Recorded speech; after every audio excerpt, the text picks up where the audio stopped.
callback multi-factor authentication methods that are part of your, if you're calling into your bank, your financial institution, or going to certain websites where it's a simple callback. But maybe that's not enough. What other factors are there with that? And there's concerns with people are hearing about phones being compromised, and what are some of the other methods and things that we should be watching out for. Also, the big buzzword is zero trust.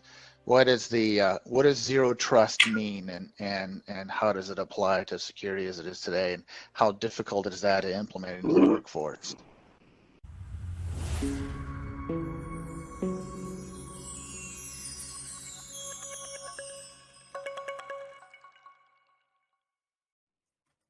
Yeah, let's table the zero trust conversation. I want to get back to that because that's something I think a lot about. But there's a maturation of factors, right? A long password, pretty good, especially if it's unique, but better if it's with multi-factor. So let's start with SMS or callback. SMS or callbacks are better than not having multi-factor, but as you point out, there's been a number of attacks on that. We know that SMS is sent in the clear text. We know that people can do SIM swap attacks. So there's a number of very high-profile attacks where people had walked in and said, "Hi, I'm Jason Dell. I know my ID doesn't look like me, but please transfer my phone to this new phone," and taken over accounts that way. Now, it's very manual, very rare, but for a high-profile person or a high-profile account, that certainly can happen. There was an example, and you can actually read the Vice article, I think about a month ago, where criminals paid for, I'm sorry, not criminals, the person helping write the story, paid $20 to one of these services to route all the text messages from the reporter over to the service so they could get at that multi-factor for so many bucks, right? So we know there's a weakness there. It's still better than a password alone, but it needs to be a stronger factor. So when we think about the stronger factors, we're thinking about oftentimes using the phone as a soft token, so getting the code or getting the push, depending on how easy you want to make it on the user. And then even stronger factors than that are things like the security keys, things like you would get from YubiKey or the FIDO UTF security tokens. So oftentimes when I'm working through these things, the conversation is, well, we got this users who we really care about. We want to give a great experience. I'm like, yeah, give them 2 YubiKeys, not one, give them 2, because they'll use one. We know they will. We got these other pocket of people who won't put anything in their phone. They're in a part of the world that that is not appropriate, or they're or whatever it is. Okay, maybe that's a good time to employ SMS. Yeah, I'll add to that and say that a couple of scenarios I'm finding. 2 county governments that also manage their police force, and if you look in a squad car, you'll see a barrage of electronic equipment in there, and surprisingly, some of them even have their own Wi-Fi hotspots in there, if you will, so that their devices can connect to it. And they want to have the security to be able to, securely connect to very confidential information in there. But also, they don't want to be burdened with a lot of complexity. They really want it to be very simple and as straightforward as possible. Maybe even, sometimes it's not feasible to say, I want to have, log into this application and push authentication to a phone. Well, perhaps that doesn't work in this case. So they needed to have some alternative methods for multi-factor authentication, that second factor of authentication to secure the network without getting in the way of what they need to do or slowing them down. Yeah. So what was the approach did you take? Oh yeah. So with Duo, you can use the tokens, or you mentioned the YubiKey. You can plug them right into a certain device that has a COM port. This YubiKey is actually a third-party company, but they've got a number of form factors to plug into a variety of ports on a device, and then you just touch it, and you get, if you touch the device on it, it's got a little contact on it, puts in a one-time code, and then that can feed into Duo to provide that second factor of authentication, saying, okay, I now trust this device with these credentials. That provides a second factor of authentication, rather than having to put in or manually enter a one-time code or get out a phone and click on a push authentication. Yeah, so that goes for a lot of companies as well. The push authentication really is, not to get too far into the weeds here, but it really is the most secure method of providing that two-factor authentication if it's feasible. It's encrypted. You don't have to worry about certain things like SIM card hijacking, where somebody will try to take over a phone and impersonate a phone. Or for that matter, if you're a company and you have a lot of users that have their own personal phones, and those users may say, this is all good and fine, but I don't want to install your software on my phone because it's my phone, not your phone, right? And that's a valid concern. So the same thing. Okay, then we can provide alternative methods of providing two-factor authentication. It might be a YubiKey. Duo also has little keychain tokens that has rotating one-time codes on there where you can supplement your username and your password with this one-time code to allow them in. Or the YubiKeys we talked about before, keep that in one of your COM ports and then give it a touch with your username and password and lets them right in. Certain applications, if we're talking about web applications and we're trying to provide authentication to a web application, you may be able to use the fingerprint scanner that's built right into your laptop as that second factor of authentication. Yeah, so that just solves that problem. Yeah, I'm a big fan of push, obviously, because of the ease of use factor. I'm also a big fan of YubiKeys. And I mentioned UTF earlier. The FIDO Alliance is the standards body that governs this. Also the standards body that governs passwordless. And so their standard there is UTF, the universal second factor. And so when you think about YubiKey is a really good example of a UTF implementation. There's others, but this concept of I've got a trusted hardware token, I can pop mine out and actually show you. It's tiny. It's absolutely tiny. And when I need to authenticate, I tap it. Now, we can have a conversation about what happens if that device gets stolen or lost. And, does need to be some process behind it from an IT perspective to support these. But certainly much smoother way to authenticate. Now, when we think about these, right, these are still traditional passwordless and password and multi-factor system. There's still a shared secret. We still have this 1, 2, 3 set of factors. Do you see many people moving towards the passwordless standard? So that's the other standard that FIDO champions, FIDO 2, which does allow to log into web apps, different resources, using biometrics and using a public key cryptography action. Do you see many people moving down that route, or do you think we're still in early days on passwordless? I think we're still in the early days. I think people need to be introduced to that. And some people, it's been kind of a slow adoption for multi-factor authentication in the first place, just because it's a change, it's something different. They understand the need for it, for multi-factor authentication, to very effective and easy and kind of simple way to mitigate phishing attacks or credential compromise attacks. But then you come out and say passwordless, and they say, whoa, what do you mean? You just told me. You've been telling me for years now that I need to put in my password and the second factor of authentication. Now you're telling me I can not put in my password, and then we have this, what is this concept about? So I think it justifies a good explanation to say, well, now, with MFA, traditional MFA, it would be, you'd put in your username and your password, and then you'd put in your two-factor authentication, your device. And with passwordless, you still need a device, but the second factor of authentication is some sort of biometric. Maybe it's leveraging is that called Hello in Windows? I believe it is, right? Where it can see Windows your, Hello, yeah. That's right, recognize your face, and that might count as a second factor of authentication, or a fingerprint scanner. right? And then tie that onto, say, a push authentication onto your phone. Now all of a sudden, and this is an interesting concept also, which is kind of exciting. Security has traditionally kind of gotten in the way of people getting things done, to slow things down. Okay, now I need, instead of just popping open my application, now I need to jump through a few hoops to get to where I need to get to. That can be frustrating if you're not familiar with it or you haven't been properly trained on it. Now we're getting towards these technologies that actually make it easier.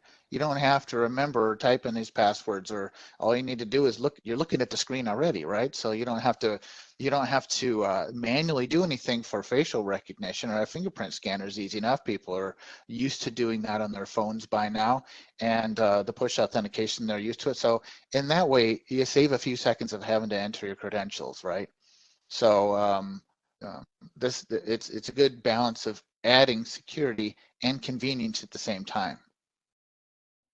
Yeah, I think what you said there too jumps out at me. There's not many opportunities for the security team to add a benefit. There's not many opportunities for the security team to show up and go, guess what? We're making your life simpler. Yeah. Yeah. A couple of examples there for along the lines of convenience is the Duo Network Gateway is one of the features included with Duo, where you can now log into your internal web applications, and it sort of automatically happens without having to connect to your VPN. That doesn't mean it's insecure. It proxies this web proxy through a Duo Network Gateway pre-set up. So you get your internal application. You have multi-factor authentication to boot for some additional security, and you've gotten into your web application. So now I'm finding more and more I'm able to get a lot more of what I need to get done without even having to connect to VPN, know that it's still secure. So that's another example of convenience with security. That's what you were asking about, yeah. Yeah, that's a really good one. Proxy as well. Mm-hmm. So Cisco recently adopted Zero Trust and rolled out Duo, and that exact technology you're mentioning to, tens of thousands of users. And that was my favorite feature. Is I'm not very pro VPN, but it is a little bit of hassle to connect, dial in, and then you got tunnel issues and everything else. So yeah, that's a really good one. Single sign-on. What do you think about single sign-on? So you mentioned earlier differences in how apps connect and making sure you got consistent experience for users and passwords and factors. Yeah, single sign-on is really great. Here's the dilemma.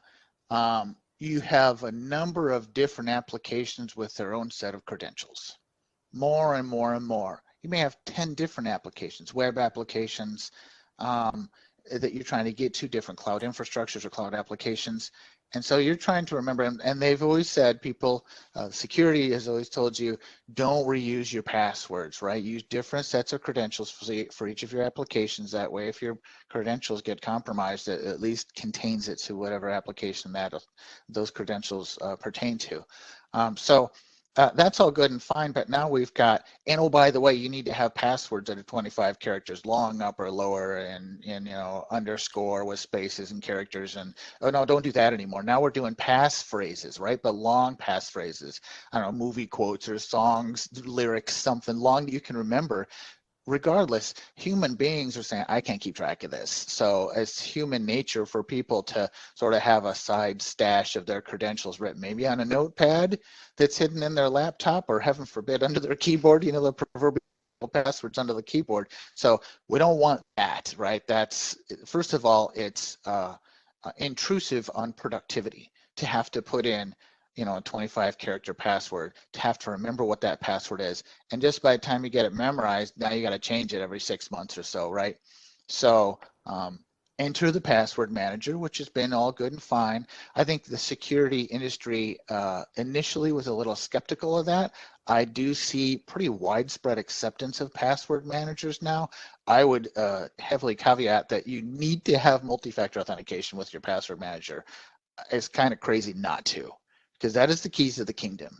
So have some method, secondary method of getting into your password manager. And I really recommend still using a pretty long complex password to get in that password manager. But still, what would be simpler is to have fewer sets of credentials.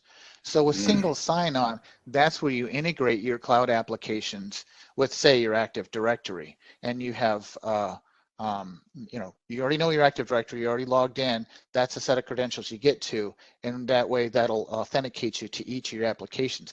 Oftentimes, once you've authenticated to that first SSO application, the next ones do not require you to log in. It knows that you've logged into this other one, so it'll sort of pass through that authentication.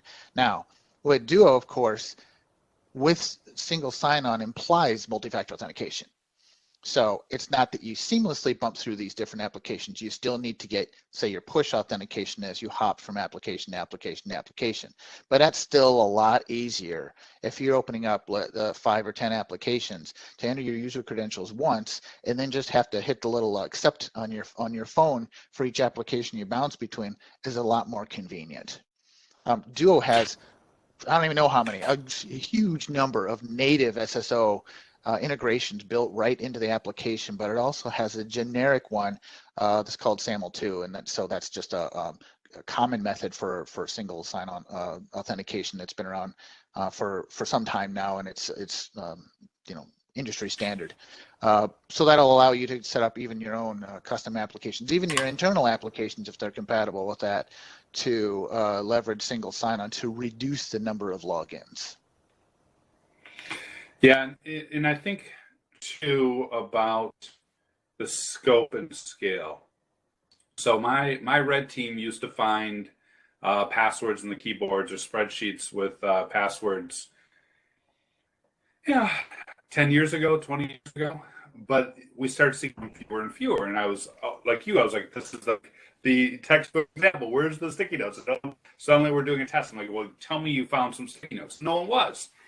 And it occurred to me when I started looking at some of the data, especially some of the data coming out of like Umbrella, when you get to hundreds of applications, the idea of writing them on a sticky note becomes not too tenable, right? It's just the size and scale. Unless you have a whole wall of sticky notes, I suppose there might be someone at a home office who's doing that now. So I think there's something to be said about simplifying the number of times authenticate, but also simplifying how many passwords are out there. When you mention reuse, I think about, I'm sure most people have seen it, but you haven't, check it out. Troy has his website, which Have I Been Pwned, PWNED, Have I Been Pwned, which will let you put in your email address and show how many times that email address with the password has been compromised. And one of the first things my red team would do was, when we were looking to do an engagement with an organization, we would go there, dump out all the passwords, and try those off the VPN or try those off of any internet-facing website that didn't have MFA, and see if we could get in. So reducing that shared secret attack exposure is huge. One other property I think is worth mentioning from an identity and access management perspective. If you're still using a password manager and you've got 100 different cloud apps, what happens when that person leaves the firm? How do you go through and disable them off of all those apps? And how long does that take? That without having a central ID account that you can just disable, and due to federation disable access across all apps, we have a really big window of time where people have access months, sometimes even years later, to sensitive data they should no longer have access to. Yeah, let's say that user left on not so friendly terms. Now it's a security concern, more of a security concern. Yeah. Say, we have a question in the, it popped up in the chat window actually. Guys, if you can put your questions you have in Q&A, it's easier for us to track them back. But I think either way, really, we'll watch out for both those. And I want to try to speak to them more so than answer them electronically. So I'm going to call people out here. Stephen Bush said, I've seen device trust as a feature of identity platforms. Where do you see device trust put into use? You want to speak to that, or do you want me to? So why don't you go first? Because I'd love to see what you're seeing, and then I'll share my perspective when I'm talking to CISOs and how we view it. Sure. Shameless statistic. Through 2021, 99% of exploited vulnerabilities will be issues known by an organization's security team for the last 1 year. Straight from the Duo website, and that was actually taken from a Gartner report. You can see that on the Duo website. So trusted endpoints allow you to integrate with your mobile device manager, right? So if you have a mobile device manager that manages your mobile devices out there, such as Meraki System Manager or some of the other ones that are out there, that's already done kind of the vetting of this device to know that this is a valid device, and so that can be part of the credentials in Duo to decide whether that device is permitted to connect to an application. So just to kind of circle back a little bit to the whole, this speaks to the zero trust, right? So to give a definition of zero trust, no user or trust no user or no device to access your applications or infrastructure until they are deemed trustworthy. So that means the default no. You need to prove who you are. You're going to come to a house and you're going to knock on the door and say, let me in, and the door's not just open. You can't just walk in. You have to prove who you are, and what do you prove everything about yourself before you're allowed in. So this is, of course, there's the user trust part of that we've been discussing, the multi-factor authentication and the logins, and the device trust is another piece of this to say, all right, now you can get in if you have this type of device that is trusted, say by a mobile device manager. So that's, if it fits into the scenario, that works great. If it fits into your situation, it may not fit into every situation, but if it fits into your situation, yeah, that's a great thing to speak to. You have anything to add to that, Wolfgang, before I move on? Yeah, I would also add that I completely agree with the framing of zero trust as evaluating trust on every authentication to make sure that we still trust them based on user authentication, device properties, the context conditions of the authentication. Now, what's interesting is earlier when we were talking about user authentication, we talked about, hey, sometimes you would still have SMS. You might still have a phone callback. You may still have a push. You may go all the way up to providing them a physical hard token. We have a portfolio of options, and we apply those options to the risk of that population or the risk of those activities. In much the same way, historically, ever since in 2011, Intel coined the term BYD, which, by the way, important to mention that D used to be singular, one device, right? We may allow some people to use a device on our network. Ever since then, we've oftentimes applied MDM, right? Either MDM to fully harden it, or we don't have much control other than that. What we're seeing evolve, what we see through Duo, is looking at this like a portfolio similar to how we're talking about user authentication. Where on the most trusted side, you got an MDM, you got a full agent, we've got visibility, we're not going to allow you to authenticate, we're not going to allow you, unless it's meets other requirements, is calling up to either right, no, you're not it. Then we may have a device health agent, which is a very lightweight agent that's simply giving visibility into policy concerns like, is the device encrypted, does it have a key lock, is it not jailbroken? The important things, but doesn't have visibility or device control. That idea of having a couple different tiers opens up the ability to manage much more devices. And then on the far side, we may have a trusted device that the only thing we know about it is they've said, trust this device via cookie, and we can see their user, browser session, so we can determine what their version is and whatnot. It creates a spectrum of different ways that we can tackle these devices. And why that spectrum is important is Intel, device, singular device. Today, pre-pandemic, we're seeing an average person at around 2 to 3 devices. Post-pandemic, that the number has jumped up to over 6. We're accessing every single device, whatever's closest is how we're getting the data. And that means that to put an MDM on all of them would be very expensive, very time intensive to manage. And in many cases, you'd have a user going, you want to put an MDM on On my kid's laptop, I only use it to access one, right? We've got scenarios where users also may be resistant. So I think it's a really good question. And as we think about the device side of things, I think that portfolio approach allows us to get a lot greater control over our environment. Yeah, great answer. All right, moving along, if we may, to some more other questions here. Our friend Joe Gallagher asked, what are some examples of password managers you would recommend, and what if the account gets breached? That's a good question. The answer is going to be mixed here. Cisco does not, that I'm aware of. Now, Cisco is very busy acquiring very good companies and integrating them into their portfolio, including Duo, being one of the most recent ones.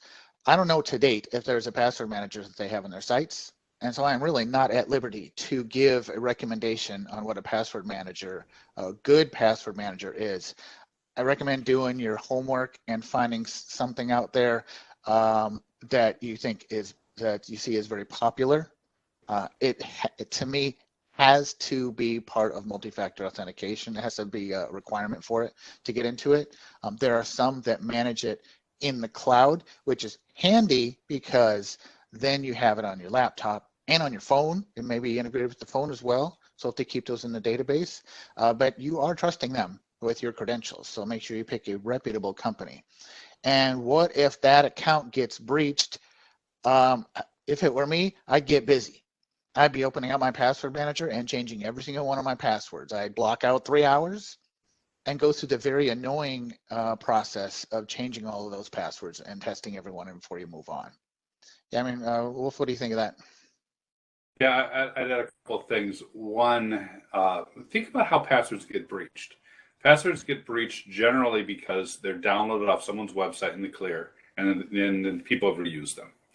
Very rarely anymore do people brute force, especially if you have a significantly long, like my master password is 32 characters plus. At that point in time, the chance of anyone brute forcing that is very low. I don't reuse that anymore, so the chances of getting and exposed is very low. It is a risk, though. So something to keep in mind.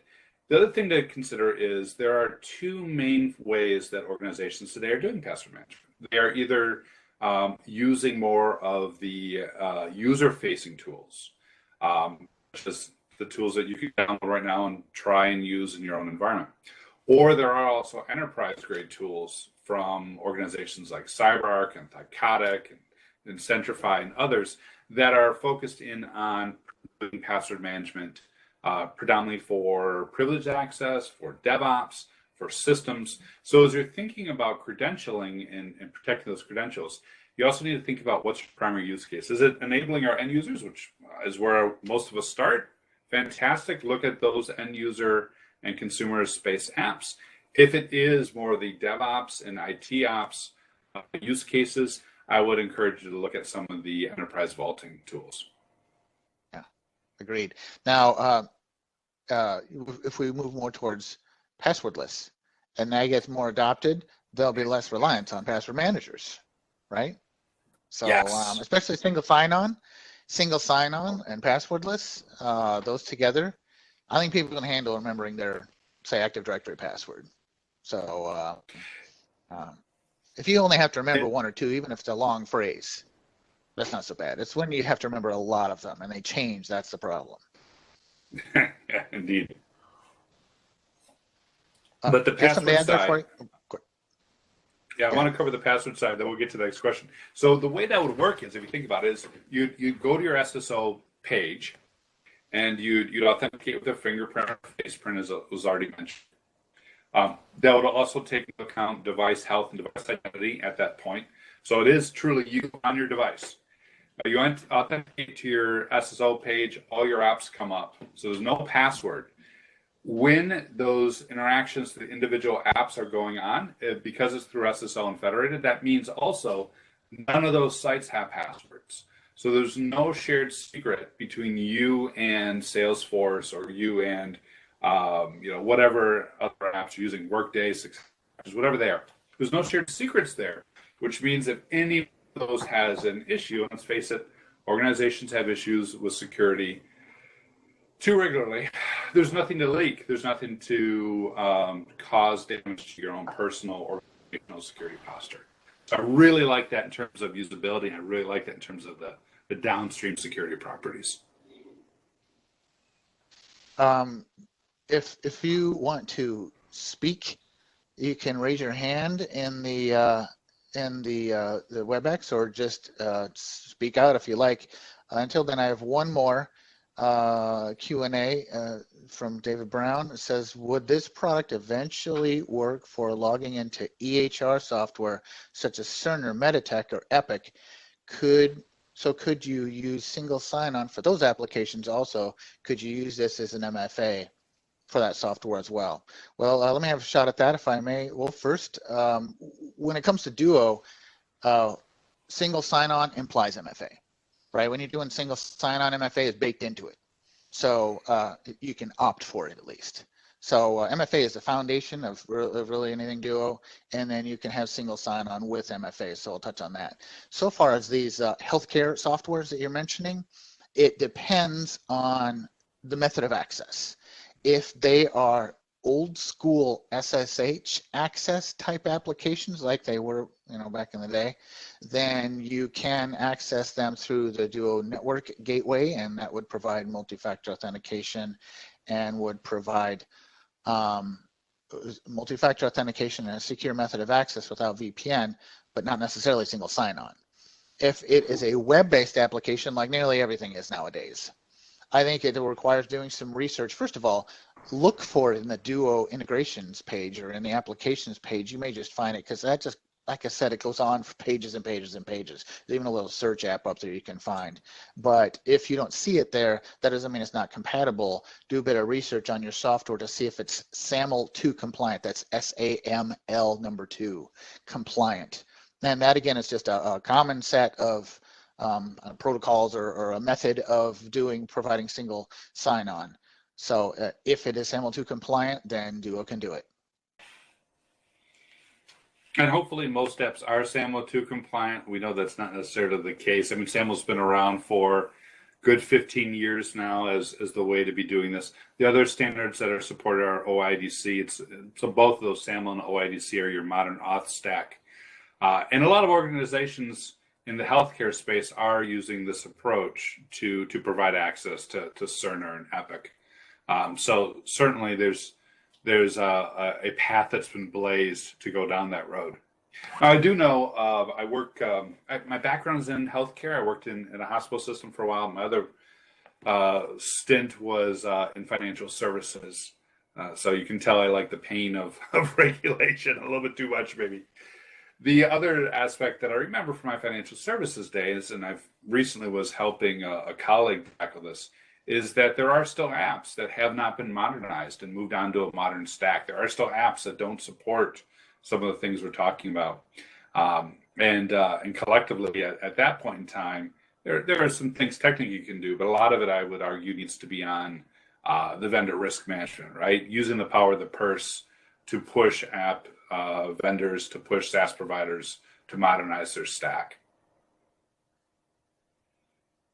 Okay. Steve, you're telling me I have another question in the Q&A, but I only see one. Am I missing one? The last one is a repeat that I don't think you've addressed yet. It says several minutes back you mentioned an alternative to VPN. What was that? Oh, yeah. The alternative VPN is a feature of Duo called the Duo Network Gateway. So that is, again, not to go too far into the weeds, you'd put a server in your demilitarized zone, your DMZ off your firewall, and you would access that server and that proxies to your web application on the inside. Now, this pertains to HTTP and HTTPS applications and SSH applications at this time. So, not for other type of applications. So it won't allow you to gain, let's say, outright file access or, do some of your other non-web applications or non-SSH applications. But from the perspective of the user, if you do it right, you just put in a URL. Like if it's a web app, you just put in the URL and they don't even know what's going on, other than all of a sudden they're prompted for their credentials and two-factor authentication. So it's very transparent and very kind of slick if how it works and secure. So nowadays VPN is SSH or SSL anyway, so it's kind of the same method of getting through. It's just handled a different way. It's not any more or less secure. Yeah, I think the MTLS component is really crucial. If you look at Zero Trust, from the early days of Zero Trust, right, when it was called deperimeterization, back to the Jericho forums, the idea was, what are we going to do when more resources are outside of our network than inside? How are we going to rethink security? And we touched on, Jason highlighted a couple of the key principles of Zero Trust, which is strong user identity and authentication, strong device identity and authentication, using those two as a pair to make policy decisions. Another component of that, another key principle, is that every single connection should be treated as if it was external, should be encrypted, should be verified, should be monitored, should be hardened. That can be difficult given how much stuff we may have built internally. If you want to read those principles and look at that, I'd point you over to the NIST standard 800-207 that came out last year. We gave some feedback on that, and it's a really good standard. But in terms of providing that access, yeah, the DNG is a really good way to provide proxy access to those web applications. And then as you're authenticating and accessing them, all those other Zero Trust principles come into play to make sure that really is the person we think they are, that they're coming from a safe spot, to de-risk that connection. So one of the things that has long been promising, but has long been out of reach, I think, is the data science components, right? Good behavior analytics on what a user is doing. And I know there's been a lot of stops and starts in that. I know there's been a lot of stumbling. When we all moved to working from home about this time last year, I reached out to some of my friends who were running really good UEBA programs and said, hey, what's going on? How to work? Because you told me it took like a half year to tune your data set, or a year to tune your data set. What's going on? And I remember one of my friends said a line that I'll never forget. He said, spring 2020 was the spring the robots went insane. He's like, they just can't keep up. I'm getting all these false positives, like we get all these alerts. He's like, I turned it off. I'll figure it out after everyone's moved to remote work, and then we'll come back to it.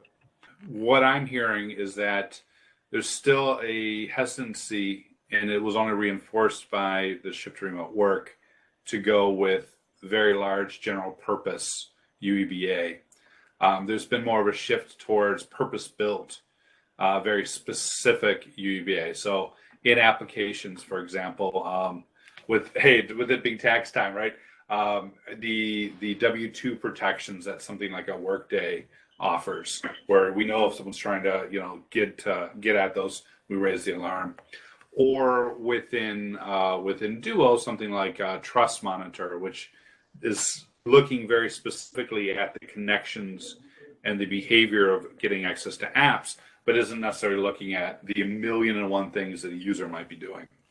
Duo Central is a kind of a user portal.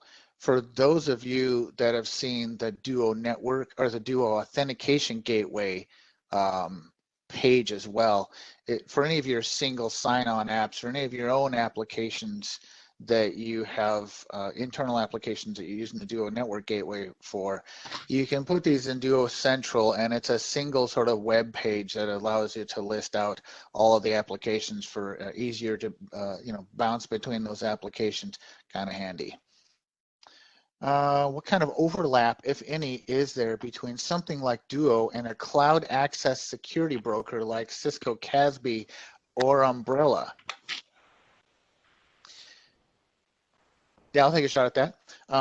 That's all a good part of the secure remote workforce, if you will. So, like anything else, on one of my presentations, I had put together it was a jigsaw puzzle, and the jigsaw puzzle had all these different pieces of security and how they would all work together as to one big picture. And another visual of that was kind of making the security components like gears in a machine where they work together as a good security system to work together. So Duo and CloudX Security, well, so I'll give an explanation real quick what a CASB is. So CASB is something that will, a couple of scenarios in a CASB will track your cloud applications and check them to make sure that, one of the scenarios is to make sure that there's not multiple logins going on, like you don't have a login in Indiana and a simultaneous login somewhere on the other side of the world, right? Well, that same person, human being, can't be logged into both of those places at once. So a CASB would launch whatever the policy actions it may be to just say, okay, now we're going to log both of these users out until you get a hold of that user and figure out what's happening there. But it's also for policies, like let's say you don't want to store personal identifiable information in cloud applications, like maybe you don't want to put social security numbers and save them in Salesforce, right? That's against whatever your policy is, PCI, HIPAA, fill in the blank policy, whatever you have there. The CASB is out there to watch for policy violations like that. And then Umbrella is part of the whole SASE package that Cisco has for providing secure access and protection between cloud applications when it comes to the remote workforce, right? So if you're at home, you might be accessing 3 or 4 or 5 different cloud infrastructures or cloud applications, and then you're also connected to the internet. So if the bad guy compromises your laptop through one of those cloud applications or through some other methods, you don't want them to hairpin into your cloud infrastructures and be able to gain access to any of your confidential applications like that. So Umbrella is one of the components out there to protect or mitigate connectivity to malicious infrastructures on your machine, to make sure before you connect to some web page, as you're connecting to your 3 or 4 web applications, and if you're just doing some casual social browsing there, make sure you're not connecting to malicious infrastructure. So it tracks what sites are distributing malware or might be participating in command and control, or one of the other many myriad of malicious things that can be happening. So to mitigate that is protecting the other cloud applications you're part of as well. So with Duo, there is, I don't know if there's overlap per se, but that's all another piece, another gear in that machine, if you will, because each of those cloud apps, ideally, you would have some method of at least multi-factor authentication, and if you're lucky and you can get away with it, if it works out, most of those applications are single sign-on as well, so you can log in once and get into several of those applications at once. But regardless, you'd have your multi-factor authentication to protect them as well. So they are all part of the big security puzzle that would include a secure firewall, web security, email security, identity security, multi-factor authentication, and secure network analytics and cloud access security broker and such. So that's one piece of the puzzle.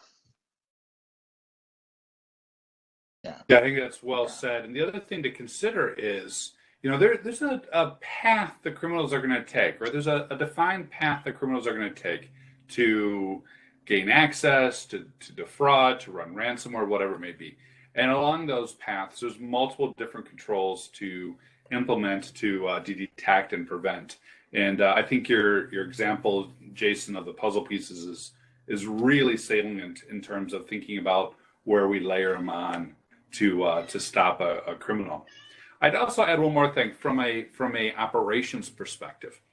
So when you've got single sign-on and you've got visibility into authentication, you then have the ability to see all the devices people are using, which means, again, there may be something you corporately own or may not be.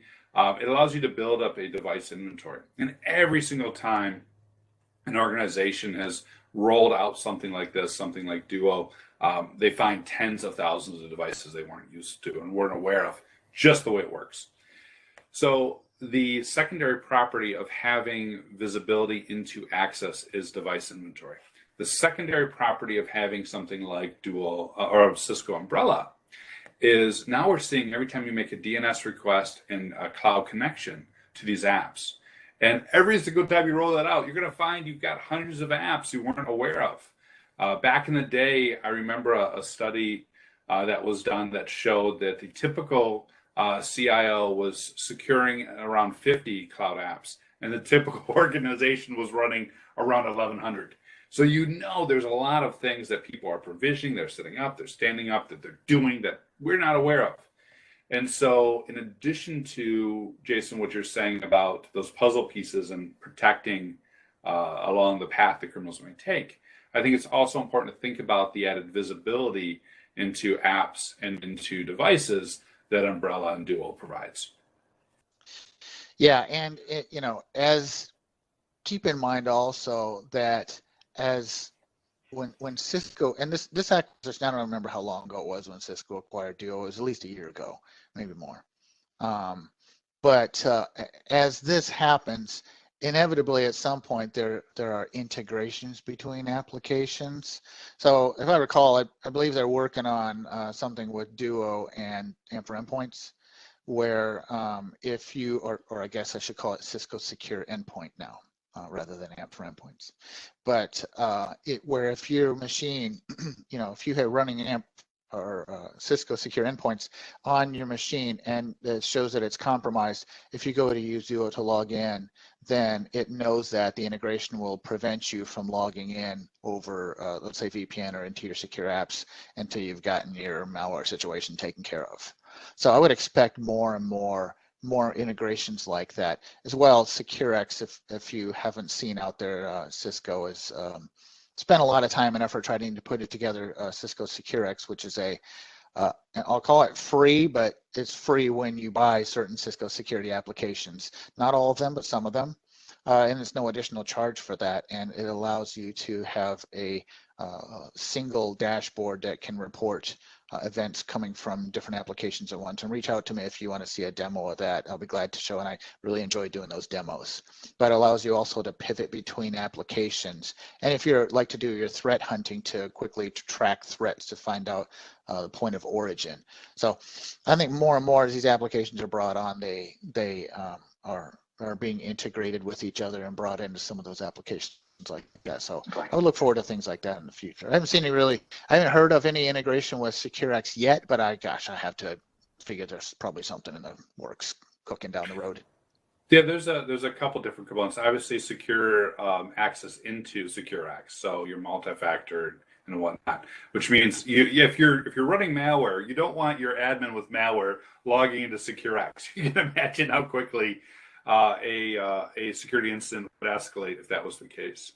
The other thing that we're seeing, we're talking a little bit about UEBA, and the dual UEBA component is Trust Monitor, which again is looking at, hey, where are people coming from, what devices are they on, what factors are they using, so that we can build a model and surface anything unusual.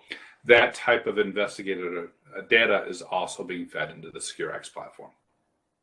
That I will say, when you compare Duo to other multi-factor applications, know that also it has some additional security features included with it to be able to say, let's say that you only want to allow access to a web application from certain operating systems or from certain web browsers.